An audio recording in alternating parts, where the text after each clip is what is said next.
mustard seed, you can move mountains. If you only believe. And although he is the untraceable God, you can move him by releasing your faith. With tears running down her face, I could hear Grandma say, you can run this race, sufficient is his grace. See, it hasn't been easy, the road's been rough, but my God is able, he's more than enough.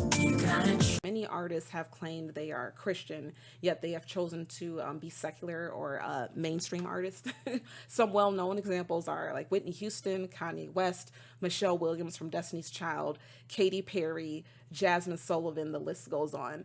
Even well known gospel singers like Kirk Franklin and Mary Mary have recorded crossover songs with mainstream secular artists, but they themselves are still gospel singers. What is your opinion on why many artists switch over to mainstream music, and what is your opinion on crossover collaboration songs between Christian, gospel, and secular mainstream? I'll say this because it's a loaded question. Yes, it is. You can go into this question for a while. Yeah. I think what is ultimately hurtful is if there's confusion.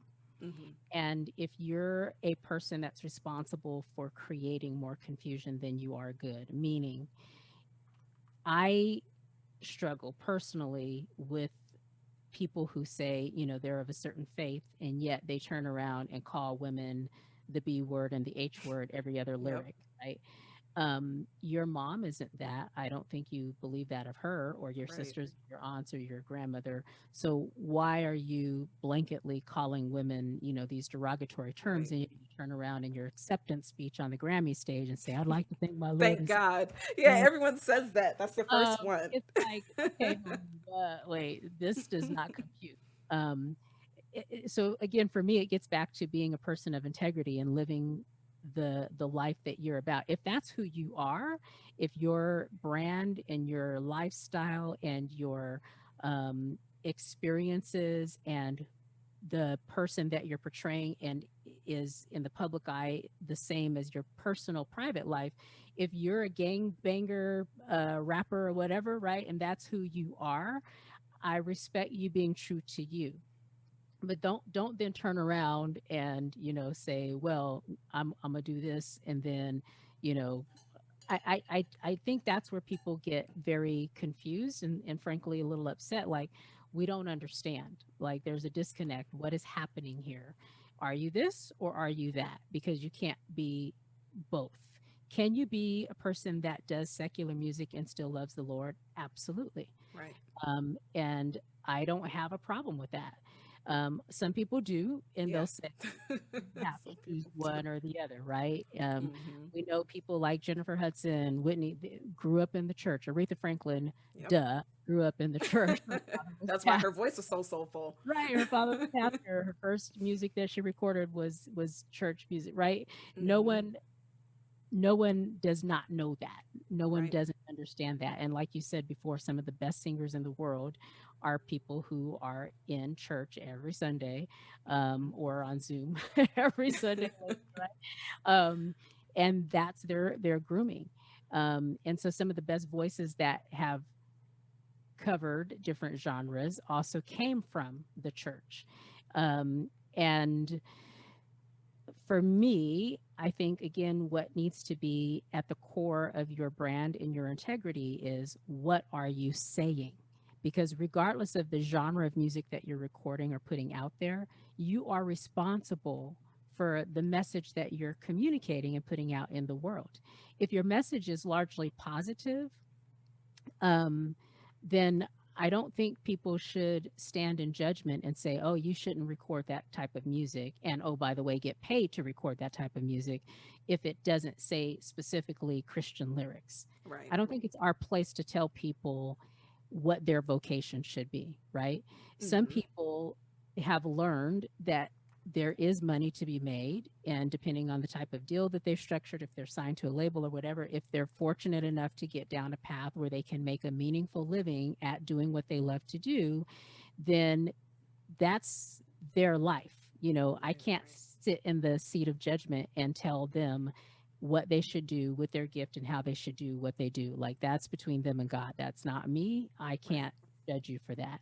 But what I would encourage people to think about is, what is it that you're putting in the world? What is that message? What are you conveying? Because if you're telling people things that are still uplifting and upbeat and encouraging, right, as opposed to things that are just like a temporary message of nonsense, right, then I don't know that that's responsible. You can look at Whitney's catalog, and most of the songs that she sang, she didn't write herself, but what she chose to record, right, are typically songs that anyone that looks back over time would consider positive, right? And a lot of Hmm. them were motivational or inspirational or whatever.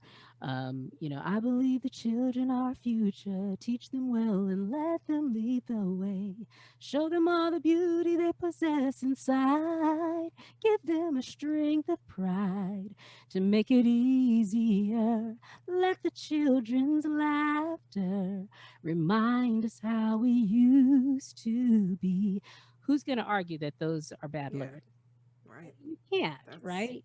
And if we're honest with ourselves, people that go to church every week, we would sing along when the song would come on the radio, or we would yep. buy the album or whatever. So, let's not be hypocritical, is my big thing when it comes to telling people what they should or shouldn't do.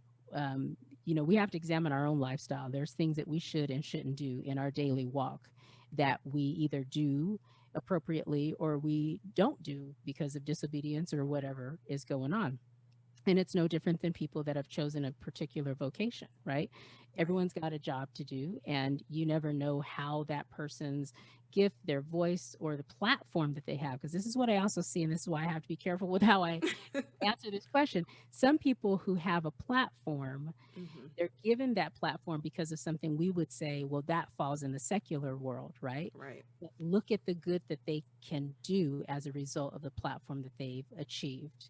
And Correct. they're doing phenomenal work in the world, or they're giving to causes, and they're helping people both domestically and internationally. And had it not been for the platform that they were able to get on, Hmm. then that work wouldn't be done. But they were Correct. Correct. trusted to do that because I believe God knew that they would carry out a bigger endeavor, which had nothing to do with just the music that they're putting out. So we have to be careful with our judgments and look at things, I think, in a much more comprehensive way. Whispering in his ear, my magic potion for love, telling him I'm sincere and that there's nothing too good for us, but I got to be free, free, free. And I just want to be me, me, me. I sing because I'm happy. Yes, I am. And I sing because